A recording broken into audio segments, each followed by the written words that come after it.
Happy Wednesday. Come on in, pull up a chair. The Daily Dope is in the air.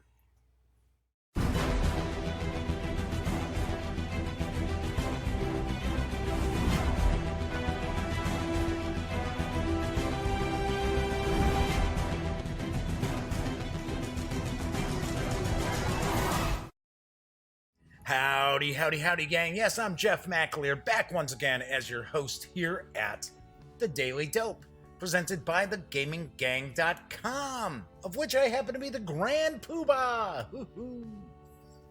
So, it is a Wednesday. That means it's Wargames. So, on tonight's show, I am going to unbox and take a first look at Peloponnesian War, designed by Mark Herman and released from GMT Games. This is kind of a revamp of Mark Herman's original design, and it's got like really high solitaire suitability. We're gonna take a look at this in just a bit. Hey, Dan from No Enemies here is already in the house, chomping at the bit, no doubt. It's his 8 o'clock show. So, good to see you, Dan. Do want to point out tonight is Wednesday, June 26th. This is episode 322 of The Daily Dope. It is a live stream, so if you are watching live, hey, Paul Nolan's popping by. I haven't seen Paul in a while. Good to see Paul in chat. Anyway, I was going to say, obviously enough, this is a live stream, so chat is available on YouTube. It's not on screen. It's one of the ways that I keep some of the stranger commenters at bay, but I do pay attention to the chat. So if you want to say howdy, or maybe you've got a question, or maybe there's something about the Peloponnesian War you'd like to get a closer look at, by all means, feel free to chime in. I will respond. Also, if you like the show, by all means, give it a thumbs up. If you check out some of the episodes on the Gaming Gang channel, and you like the videos, please subscribe. If you do subscribe, don't forget, ring that little bell, because it'll not only inform you of when a new video is uploaded, it'll also tell you when the stream goes live, within about 5 minutes or so. But normally, the Daily Dope is on Monday through Fridays at 7 p.m. Central Time. And of course, tell a friend about thegaminggang.com, the Gaming Gang channel, as well as the Daily Dope. In fact, do me a favor, tell 2 friends. So, got chat rocking and rolling already. I've got a good amount of news today. Actually, I've got news for just about every type of gamer for a change, too. Haha, so there's that. Nice. So, I'm going to jump into the news right off the bat, because I have a feeling the Peloponnesian War is going to take a bit of time for us to kind of take a look at, dive into, and take a first look. So, do want to mention, I know there are people out there who do not like the tabletop gaming news, especially on Wednesdays. For some reason, the Wargamers are not keen on the tabletop gaming news, especially when I'm not talking about Wargames in it. But if you are one of those people, by all means, take a look in the show notes below, and you'll be able to skip past the tabletop gaming news. Those of you who are watching live, well, you're coming with me on the ride anyway. There's no getting around it, unless you want to go make a sandwich, come back in a few minutes. So, I do actually have some wargaming news to start off with, so that's cool, because Worthington Publishing has a new deluxe edition of Victoria Cross. It's on the horizon, and I've got the dope. Come celebrate Worthington's 15th anniversary as we reprint the game that started it all. In 2004, we converted one of our favorite all-time battles into an epic war game that is still one of our favorites. Both print runs sold out quickly. In Victoria Cross 2 Deluxe Edition, you get to lead either the British or Zulu army in the game for the desperate struggle for the small mission outpost at Rorke's Drift. Just didn't seem like correct English there, but I don't know. The battle where 150 British soldiers held off 4,000 Zulu warriors, immortalized in the famous movie Zulu. Also included in the battle is, the battle that destroyed a British army, Ishandwala. where 1,500 British and native soldiers were wiped out by a Zulu army in one of the British Army's greatest defeats. Both battles happen to have occurred on the same day. There's 2 complete games in one box. This 15th Anniversary Deluxe Edition includes all deluxe components, thus being called the Deluxe Edition, including a large double-sided hard-mounted game board, one side having the Ishandwalna and the other side having Rourke's Drift. Deluxe large 1-inch counters with rounded corners for the British units and 2-inch long Zulu counters with rounded corners.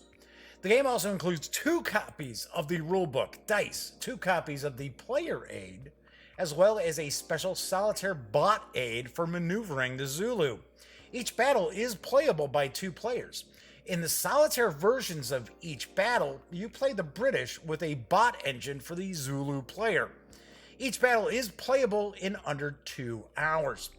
Victoria Cross 2, the Deluxe Edition, is for 1 or 2 players, ages 12 and up, and each scenario, as mentioned, plays in around 2 hours. Currently, you can score the game at a special pre-order price of $69, while the MSRP will eventually be $99. So, nice to actually have some news from somebody other than, Flying Pig, Tiny Battle, GMT. So that is cool. I remember watching Zulu a lot, especially when I was painting miniatures. I used to watch that all the time. Dan says wargamers are grumpy. Yeah, some of them are. Some of them, I don't know. There are some grumpy gamers out there, period. We'll just leave it at that. But it's funny, I can still remember the music from Zulu, and it's like dun dun dun dun dun ba-dum. It's like, I haven't seen that movie in 10 years, because it's been a while since I was painting 15mm figures. So yeah, kind of funny. Kind of funny I still remember that. All right, so let's move on to the next news piece, because the first game ever to be entered into the Board Game Geek database is making a return, and Indie Boards and Cards earlier today launched the Kickstarter for a Die Macher limited edition, and here's the dope. In Die Macher, the players fight for political power in Germany. Modern day Germany, not 1930s Germany. As party rulers, they organize the election campaigns of one of 5 German parties: CDU/CSU, the FDP, the Bündnis 90 der Grünen, the SPD, or Die Linke, in several federal state elections. Die Macher was released for the first time in 1986 and quickly gained a legendary reputation. This new edition has been extensively updated by the designer. The game includes both English and German rules and play aids. Die Macher is a game about the democratic process in modern-day Germany, as players vie for political power in different regions of the country. Players are in charge of national political parties and just happen to manage limited resources to help their party to victory. The winning party will have the most victory points after all the regional elections. There are 4 different ways of scoring victory points. First, each regional election can supply victory points, the number of which depends on the size of the region and how well your party does there. Second, media influence in the region can grant victory points. Third, the national party membership will supply a fair number of victory points. And lastly, parties score victory points based on how closely the party platform matches the national opinions at the end of the game. Die Macher is for 3 to 5 players, ages 14 and up, plays in around, ready for it, get ready for it, 4 hours. That's according to Board Game Geek. Board Game Geek says it takes 4 hours to play, which is fine. If it's an awesome game, I'm more than happy to spend 4 hours with an excellent game. You can reserve a copy of the limited edition, which is now on Kickstarter right now, as of today, for a $69 pledge. So looks interesting. I like the it looks like it's kind of language independent as far as the components and that. Here's something very interesting about this Kickstarter as well. So I know a lot of times people are like, yeah, you know what, Kickstarter's funding and that. I'll just wait for it to come to retail. Die Mocker is probably not going to come to retail until sometime in about 2021. Now, they are talking about that they do expect delivery of this in November of this year. So that is a pretty quick turnaround on this. But, now that Indie Boards and Cards and Stronghold Games have kind of merged together, they're partnered up, they're pretty quick as far as they haven't done a ton of Kickstarters, but they have been pretty quick on the turnaround. But Die Mocker will not go to retail until the earliest 2021 because Indie Boards and Cards is going to sell this exclusively at conventions. It will not be available through online distributors, anything like that. So it is possible that this game will not go to retail at all in this print run. So if you are interested in Die Mocker, jump on board the Kickstarter right now. I have not taken a look to see if it's funded yet. I'm taking a guess it probably has, even though it's in its first day. And Hubcam 210 is popping in too. Good to see ya, Hubcam. Hubcam was like the only person hanging out with me last night in chat. So I'm taking a guess it was probably, maybe it was the game I was taking a look at. I don't know. Volcanic Isle from Arcane Wonders. Although I have to admit, Arcane Wonders didn't share the info about the video, either before or after. Don't know. That's weird. I don't know. All right, moving right along. So far we've done a war game. We've done a Euro game. How about some miniatures? Because Gale Force 9 is going to be releasing special limited edition miniatures to coincide with the release of Baldur's Gate Descent into Avernus this September, and I've got the dope. A fantastic treasure trove is there for the taking with these accessories for the awesome adventure designed for the 5th edition of Dungeons & Dragons called Baldur's Gate Descent into Avernus. Their adventurers will journey from the shadows of Baldur's Gate to the front lines of the plains-spanning Blood War. They'll encounter unique individuals and face infernal war machines and their conflict against the Archdevil Zariel and her diabolical hordes. I said hordes with a D. Mine's out of the gutter. In this epic adventure, adventurers will pit their skill and bravado against villains the likes of which they've never faced before. This assortment of unpainted, limited edition, highly detailed, collectible miniatures from Gale Force 9 will help bring the detail and accuracy that fans always seem to crave. Check out the spotlight for the range of miniatures from Baldur's Gate Descent into Avernus. I think it's Avernus. I don't know. Close enough. So, as far as the miniatures go, we've got Mad Maggie, Thavius Krieg, Silvira Sevicus, and Lulu and Slobberchop. So those are the flying, almost like familiars or whatever those are. Those are going to carry an MSRP of $10. Then we see the flying demon there. That's Zariel herself. That figure is going to carry an MSRP of $25. And then there's the massive Lucille. I don't know, Lucille. Okay, it's kind of an oddball name, right? What is it? Negan's Bat.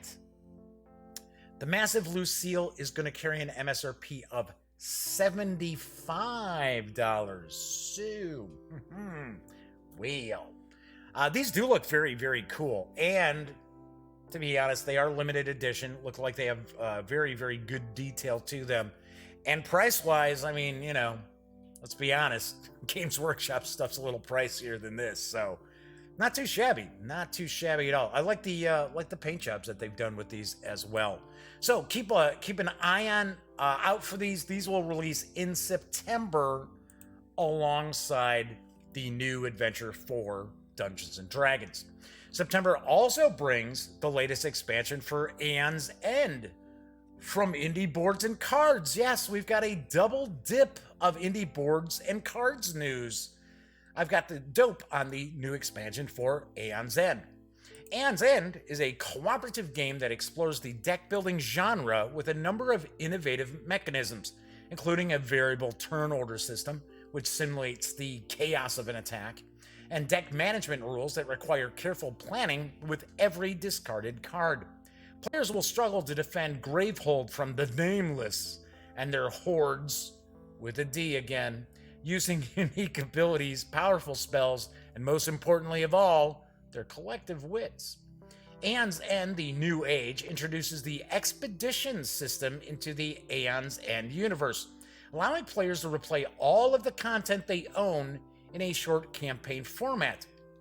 After each game, players will receive new treasures and player cards that allow them to become more powerful.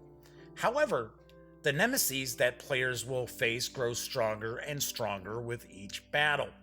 Aeon's End, the New Age is a standalone expansion that's compatible with all the other standalone games. All content can be mixed and matched for exciting new combinations. Aeon's End, the New Age is for 1 to 4 players, ages 14 and up, plays in around 60 minutes, and will carry an MSRP of $59.99 when it arrives on September 18th. So I see chat is just going on about who's grumpy, who's grumpy, who's not grumpy, who's sleepy. All right, who's sleepy, who's dopey. Anyway, I have, yep, it's actually, I've got it stacked because I was going to take a look at Aeon's End a week from Friday. But of course, I'm not going to have a show on the 4th or the 5th of July. Stupid me wasn't thinking about that when I was announcing what's coming up on the show on Monday's episode.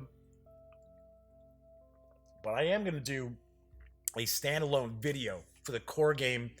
I have to admit, I like the artwork. I think the artwork's pretty nice. One thing that I actually appreciated about it is, from what I've seen, it is a very standardized style. I'm not sure if it's the same artist throughout, but one thing that you see happen a lot of times with card games is they'll have multiple artists, and sometimes the change in art style is very glaring. It's like, wow, this looks like it's all the same artist, or at least everybody's kind of drawing the Marvel way, I guess I would say. All right, so my final news piece. So let's see, we've had a war game, we've had a Euro game, we've had miniatures, we got a card game, kind of fantasy. So I'm going to wrap up with a role-playing game adventure, because a new 5e adventure is available in PDF from Arcdream Publishing. And I've got the dope on Swords and Sorceries, The Sea Demon's Gold, The Heart of the Haunted Sea. The adventurers are on a storm-racked ship seeking the island of a long-forgotten, abandoned temple to the sea demon. An extinct people sacrificed wealth and their own criminals and rulers there to quell the demon's wrath. Untold treasure is said to be laying there as well. Are your heroes bold or ruthless enough to claim it? Written by Shane Ivey and illustrated by Kurt Komoda, The Sea Demon's Gold is a first-level adventure for the 5th edition of the world's most popular fantasy role-playing game. The Sea Demon's Gold can be played in any fantasy world you choose. It also makes the perfect introduction to the Broken Empire, a world of ancient mysteries, perils, power, and corruption featured in the Swords and Sorceries adventure line by Arcdream Publishing. The PDF download for The Sea Demon's Gold includes 5 pre-generated characters ready to play, and a blank Swords and Sorceries character sheet, and a blank Swords and Sorceries spell sheet. These are bonus items included in the PDF. The characters, I'm actually sharing the artwork for the various pre-gens that they've got included. You can also download these characters and the blank sheets at swordsandsorceries.com. You can score the 18-page adventure in PDF from DriveThruRPG for $4.99. So what caught my eye about this adventure, and one thing I do want to point out, I have been trying to share some PDFs from DriveThruRPG that are not like 130 pages and they want $30, right? I've been trying to, toss in some lower priced content. But what really caught my eye is this is from Arc Dream Publishing. Arc Dream Publishing does a lot of Call of Cthulhu stuff. This is very unusual. So they've got a new 5th edition, kind of like adventure line. Sounds kind of interesting because Arc Dream Publishing really does some really, really good stuff, including they used to do the what was it? The Unspeakable Oath was the Call of Cthulhu magazine that kind of came out like every 6 months, and then got to the point where it would come out every few years. But they were also the masterminds behind Delta Green. So kind of cool. And of course, talking about Drive-Thru RPG, thegaminggang.com, and thus the Daily Dope are affiliates of the One Bookshelf site. So if you're going to pop over to Drive-Thru RPG or maybe Wargame Vault for some print-on-demand fun, please visit thegaminggang.com first. Click on one of our banners. Drive-Thru's up top. Wargame Vault's down on the bottom. That way, if you do happen to make a purchase, get a little portion of that sale. And I mean a little bitty portion of that sale. But it all adds up. It really does. And helps keep the gaming gang around. Because I think people know, kind of a not-for-profit endeavor, right? So anyway, all right. So that is it for the news today. So one thing I wanted to mention before I jump into what's coming up on the show, both for the rest of this week and into next week, and jump into Peloponnesian War. You know, for some strange reason, I have absolutely no idea why some companies just do not share any news, like they don't retweet anything or reshare anything on their social media regarding coverage of their stuff. It makes absolutely no sense. It drives me crazy. It's kind of like, what was the point of actually giving me a review copy if I'm doing like an unboxing and a first look, or I'm doing a review, and they can't be bothered to share it with their audience? And I think I think some of these people who are operating social media accounts for some of these companies think just liking a tweet shares it with like everybody who follows them, and that is not the case. Very, very bizarre, very, very strange. I'm trying to shake people out of that weird malaise of that. So Dan has a question. Go ahead, Dan from No Enemies Here. Don't ask me if I'm going to WBC. Fire away. Do do do do do do do. Dan must be the slowest typist in the world. Dan, you're bringing the show to a complete screeching halt. All right, well, I knew it. There you go. He's asking if I'm going to WBC. No, I am not. I am not going to WBC. I'm going to San Diego Comic-Con in a few weeks, and I'm not even pumped about doing that. Just so much walking, huge crowds. And the crowds don't bother me that much. But, I don't know, just blow a lot of money, and it's really, I mainly go more for my brother than anything else.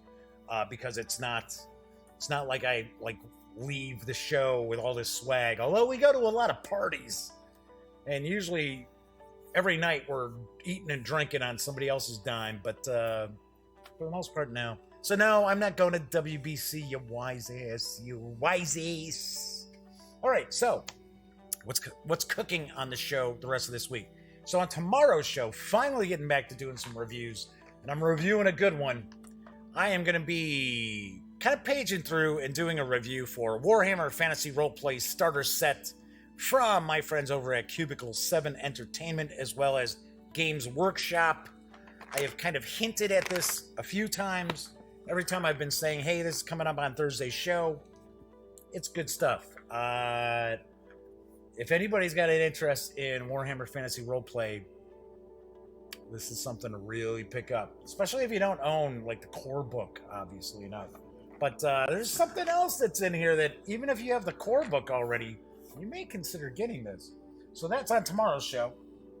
On Friday's show, this is pretty heavy. I'm going to unbox and take a first look at Champions of Hera from my pals over at Greenbrier Games.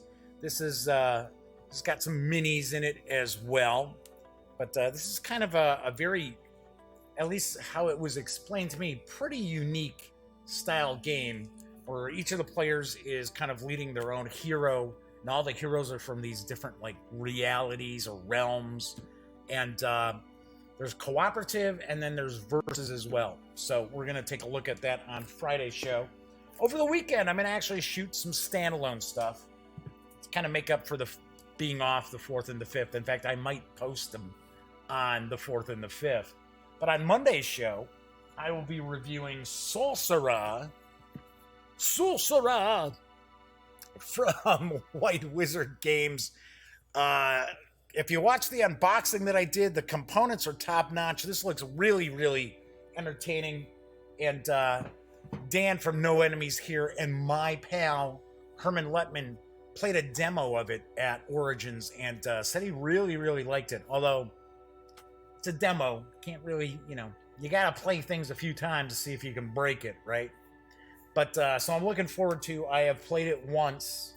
I'm looking forward to playing it a couple more times over the weekend. Mum's the word. I'm not saying what I think of it so far.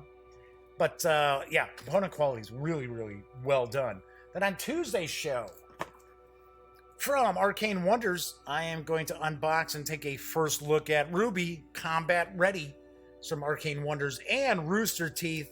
Of course, it is based on the show. Looks like it's got some minis in here as well. Not a whole bunch, but just a few. So I will be looking at that. Then on Wednesday's show, I will be reviewing Warfighter. This is the modern edition from Dan Verson Games. Once again, I'll give you a hint. Excellent stuff. Dan Verson Games, I really dig their solitaire war games. But that'll be on Wednesday's show. So, as I had mentioned, there's no show on the 4th or the 5th, but I will have some videos that I will be posting, probably just unboxing stuff. Do want to also mention Tuesday's show and Monday's show are not set in stone because I'm supposed to have the 5th edition Dungeons & Dragons Essential Kit on its way, winging its way to me. Now, I don't know if that's true or not because it's already in stores, and normally I see all the Wizards of the Coast stuff before it hits stores, but my contact has told me it is on its way to me, and that kind of takes precedence, I have to admit, because, I'm looking for eyes on the videos, right? So, and of course, the D&D stuff usually brings them in. So does the GMT stuff. So, thank you, GMT. Thank you, viewers. So Paul Nolan says, yeah, we were talking about Ruby last night. Well, next week we'll get a better look at it. And Dan points out that he loves Dan Verson Games. Yes, Dan Verson Games are really cool. And it was nice of them to get kind of back on board with me because way back in the day, like 2011, for the Gaming Gang, they used to send me all their stuff. And I mean, it was like Wargames stuff, but there was also there was a zombie game that was kind of a zombie card game where the players were all trying to get to this escape helicopter that was really good. Can't remember the name of it off the top of my head. But yeah, I used to get to see all the DVG stuff. And then I moved, and I think that's where things kind of fell off. They probably sent a review copy. I never got it because I didn't live there anymore, and they may not have seen the email I sent out to everybody saying, hey, this is my new address, right? So, I don't know, but it's cool that they're back on board. And yeah, Warfighter's pretty sweet. There's a World War II edition of it as well.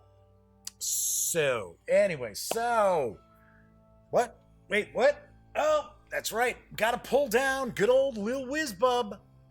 Yes, Lil Whizbub, to remind us that, as I mentioned previously, the Gaming Gang and thus the Daily Dope are pretty much non-profit endeavors. So, if you like the website, if you like the channel, if you like this show, please consider making a small donation to Lil Bub's Big Fund and the American Society for the Prevention of Cruelty to Animals. Yes, Lil Bub's Big Fund, does supply grant monies to organizations around the United States that care for special needs animals who are awaiting adoption. They're awaiting their forever homes. So, and Lil Bub just celebrated her 8th birthday, which is about 7.5 years longer than anyone expected her to live, because she is a special needs pet as well. So, anyway, always like to toss that out there. If you do make a small donation to Lil Bub's Big Fun, shoot me an email and let me know. You don't have to like prove it or anything. Just tell me you did it. And if you would like, because most time, like, people email me and they're like, you don't have to like say my name. I'm like, okay, all right, fine. But if you would like, I will give you a shout out on the following show. Okay, so I am sure people are tuning in because they want to check out Peloponnesian War from GMT Games. It's designed by Mark Herman. I know at some point I'm going to say Mark Walker. I know it. Trying not to. But Flying Pig Games has a Kickstarter that's starting tomorrow. And Mark has been hitting me with emails and tweets and things like that. So I'm going to try to make sure I keep saying Mark Herman, not Mark Walker. So, anyway, artwork and graphic design is provided by Mark Mahaffey, Kurt Miller, and Mark Simonich. The game is for 1 or 2 players, ages 14 and up. It does carry an MSRP of $65, which seems pretty low for this title, because as we switch over to the other camera, this box has some serious heft to it. So I would not be shocked to see this with a mounted board. So we will find out. So let's flip this on over. I am not going to read everything from the back. So when you're playing this, you can make sure that you rehearse your best Gerard Butler impersonation, right? This is Sparta! So, it says, what was old is new again. Oh, for crying out loud. Got all this glare hitting me. Peloponnesian War was originally published by Victory Games. This enhanced version of a unique solitaire design that was a pioneer in this genre. The new version features an entire graphic makeover with new scenarios for both solitaire and 2-player. Most current solitaire systems today have the player take one side for the entire game. This pits the player against a random solitaire system, even the best of which has some difficulty giving you the same challenge as playing against a human opponent. In Peloponnesian War, you get to play both sides, pitting yourself against the best that you can offer. If the game system is winning, the player is forced to continue with the losing side. Success, on the other hand, will eventually force the player to change sides and recover the losing side's fortunes. The duration of the war and the player's performance determine victory. In this manner, the player competes against himself in the classic tradition of a Greek tragedy. Complexity is 6 out of 9. Usually I find GMT kind of shortchanges their complexity. Usually a little higher. Solitaire suitability obviously is 9. So, Hubcamp says, hey, I was thinking of that quote from the movie. This is Sparta! So, let's get this on open. There we go. So, starting off, we've got the rule book. We got a playbook. So we've got a few things here. So, I'm going to move this off to the side.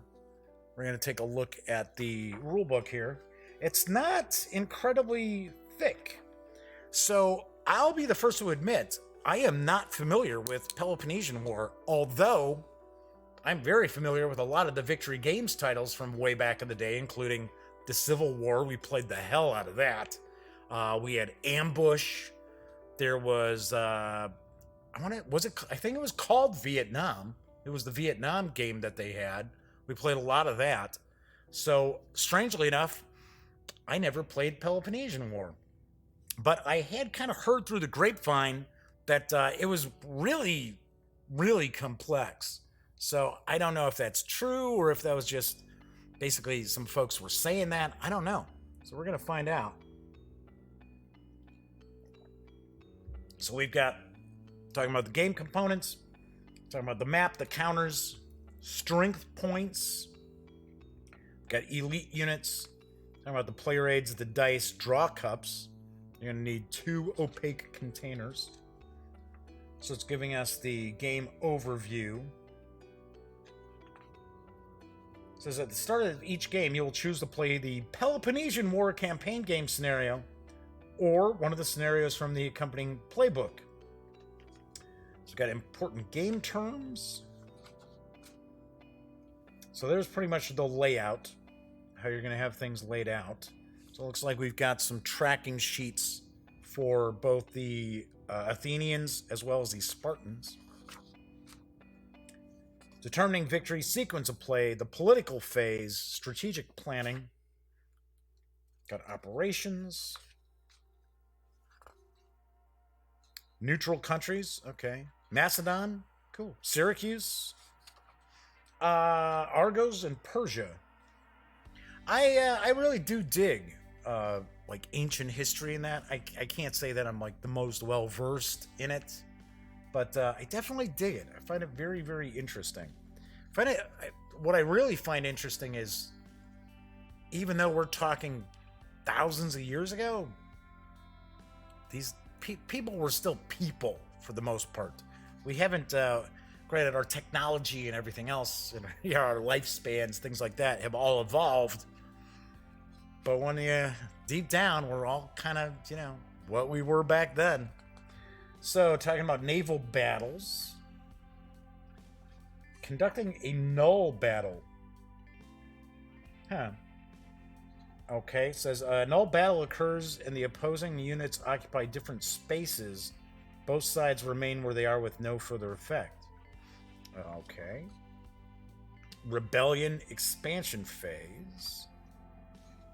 There's a lot going on in this, I'll tell you that. We got the administrative phase, armistice and surrender phase. Jeez.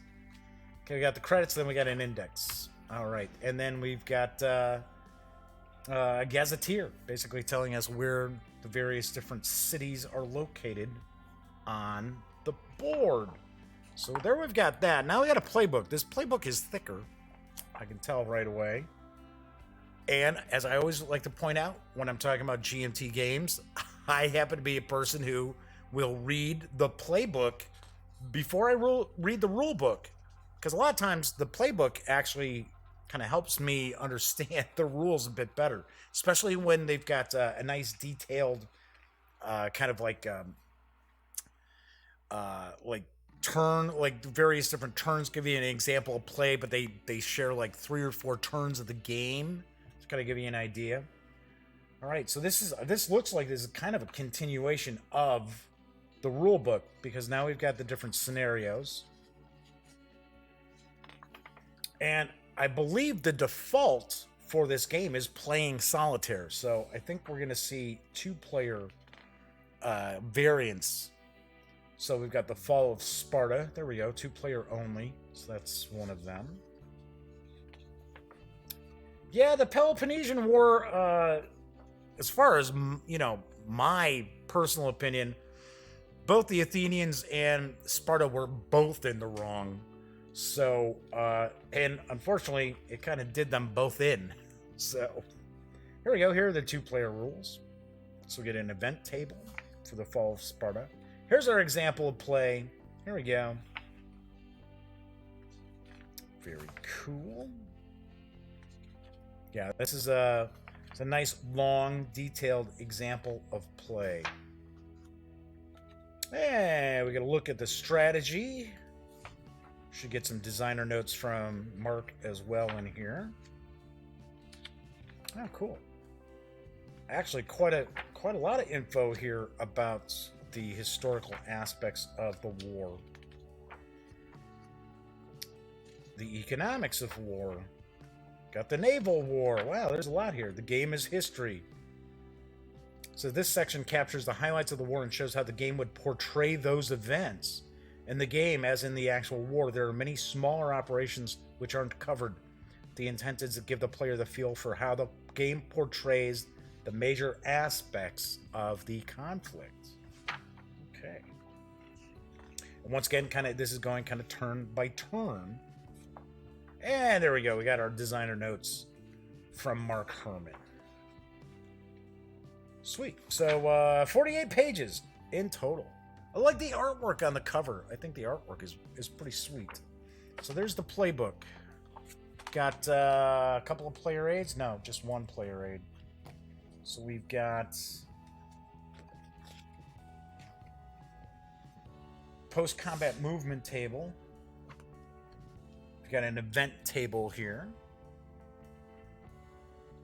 Got a player aid summary, so it's giving us the turn sequence, talking about operation costs, naval battle resolutions, land battle resolutions. So it's basically breaking it down, what you're doing each turn. So yeah, this does seem like it's fairly complex, which doesn't make it bad. Just means it's something you're gonna have to dig into. Then we got a victory point record sheet. Dual-sided on these. That's cool. So we've got a pad of these. So we got a few of those. We've got some punch boards with counters. Not a whole lot, though. Not a whole lot. So we've got... I'm going to zoom in a little bit here. I don't think we really needed to zoom in on the player aids. So we've got siege. We've got units here. Unit strength. I believe that's what the numbers are.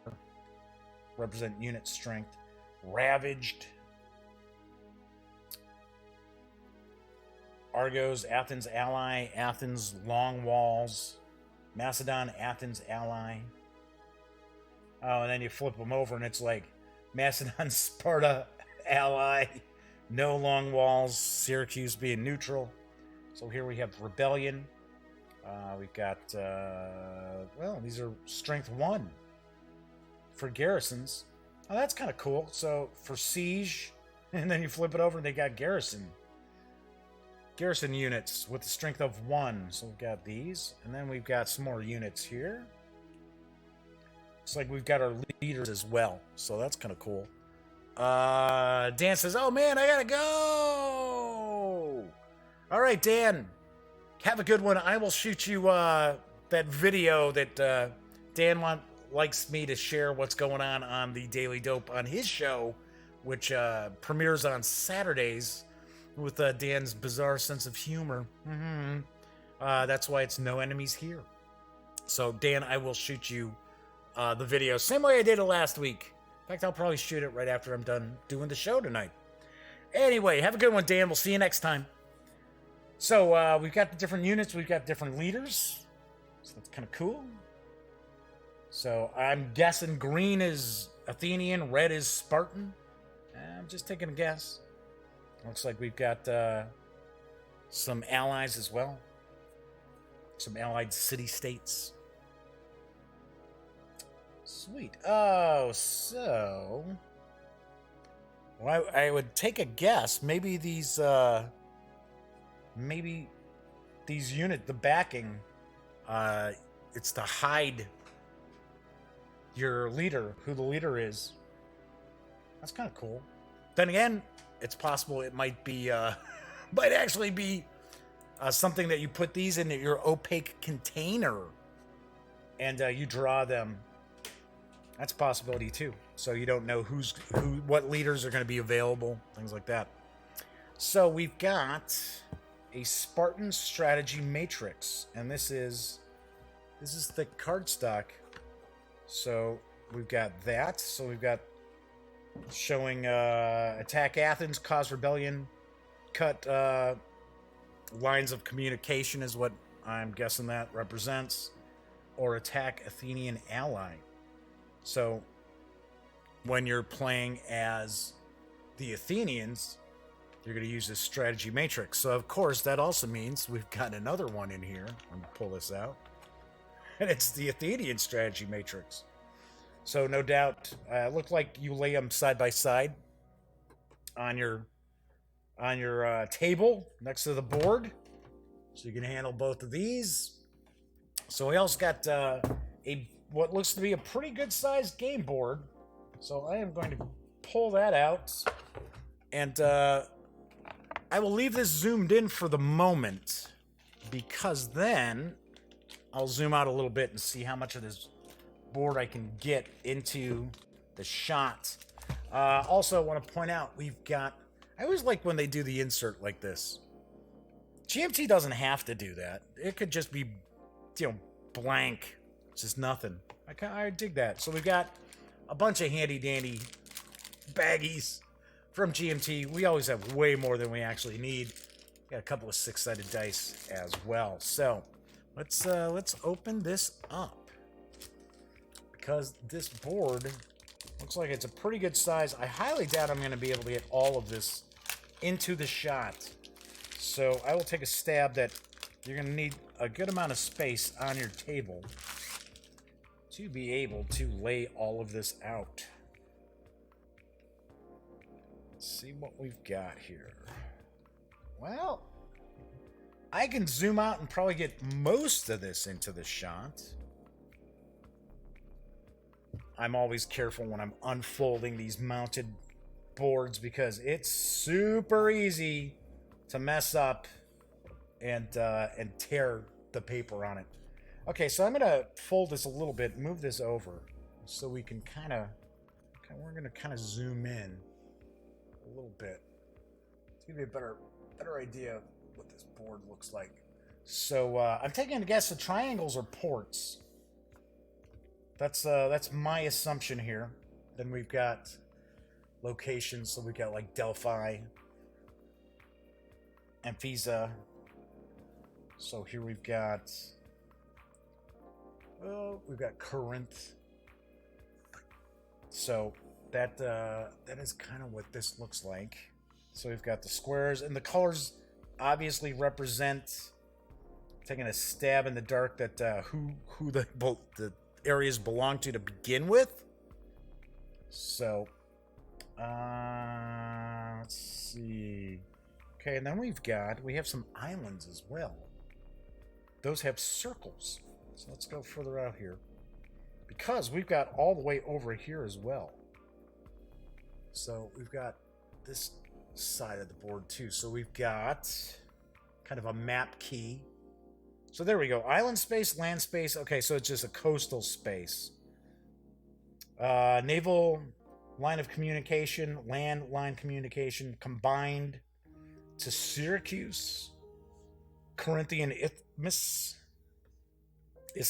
I should say, long walls, fortresses, and Athenian LOC source. And we got game turns, so we've got 10 game turns. So I'm going to zoom back a little bit and show you how big the board is. So let me zoom back out. So that's pretty much zoomed out as far as I can get. So that is the size of the board. And I don't have monstrously large hands, but I don't have little tiny hands either. So kind of give you an idea here. So we got a victory point tracker along this side here. We've got actually Sicily and Italy down here as a sideboard. I like this map. This board is pretty cool. This is pretty cool. So I'm just a little concerned that the game is probably going to be pretty complex. But I will have to dig into it. I will dig into it, that's for sure. All right, so I'm going to fold this back up. And we will zoom back in a little bit. There we go. So we've got the baggies. We've got the 2 6-sided dice. We've got the really sweet game board. We have the victory point record sheet. Got a player aid summary. Got a couple of player aids, basically, with the event tables and stuff. We have the strategy matrix for Sparta and for Athens. Got a couple of punch boards of counters. We got the playbook, which looks very, very interesting. And then we've got the rule book, and that is what we find when we take everything from Peloponnesian War outside the box. So Hubcam says, yeah, same here on complexity. Yeah, and it's funny. It is kind of funny sometimes because there have been times where I'll have a GMT title and they'll say, oh yeah, it's this complex. And then I'm like, I didn't find it as complex as they rated it. And then there's been other games where it's sort of like, how do they make that a 4? I'm like, hey, I can't make heads or tails out of this game. How is this a 4? So, and hopefully, fingers crossed, that the rulebook and everything is pretty solid, because we have seen recently some development issues as far as some GMT titles where the rulebooks and things like that are not, and some of the mechanics are not as clear as they could be. So, but it's a Mark Herman release. I would take a guess that Mark Herman was all over this before it came out. As I mentioned before, Peloponnesian War is from GMT Games, designed by Mark Herman. It is available now. It's for 1 or 2 players, ages 14 and up, and it does have an MSRP of $65. And taking a look at that, it looks like that's a pretty good deal. There's a lot of game packed in there for the $65. Hopefully I will have a review of this is sometime in the future. Even if I don't get a real in-depth review, I'll at least do a bit of a how to play. So anyway, so we will look forward to that. As I mentioned on tomorrow's show, as I dig through the stack here next to me, I will be reviewing Warhammer Fantasy Roleplay, the starter set from Cubicle 7 Entertainment and Games Workshop. So, as I like to point out, when you're not watching videos on the Gaming Gang channel, be sure to visit thegaminggang.com for all the latest in gaming news, reviews, comics, movies, TV. By now you know the drill. Get your geek on at thegaminggang.com. Everybody who was in chat, thank you very much for joining me tonight, kind of keeping me company and keeping chat rolling along. I think we had somebody slip in that I missed and did not say hello to. So my apologies if that was the case. But anyway, so as I mentioned, if you were watching live, thank you very much. If you watched live and didn't jump into chat, why not? We don't bite. We're pretty friendly. And of course, if you are watching after the fact, I love you folks too. So until next time, enjoy the rest of your Wednesday night, and I will see you tomorrow.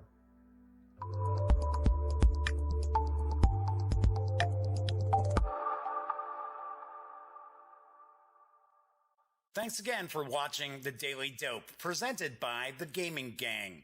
If you like this episode, be sure to give it a quick thumbs up. And if you dig the channel, please subscribe.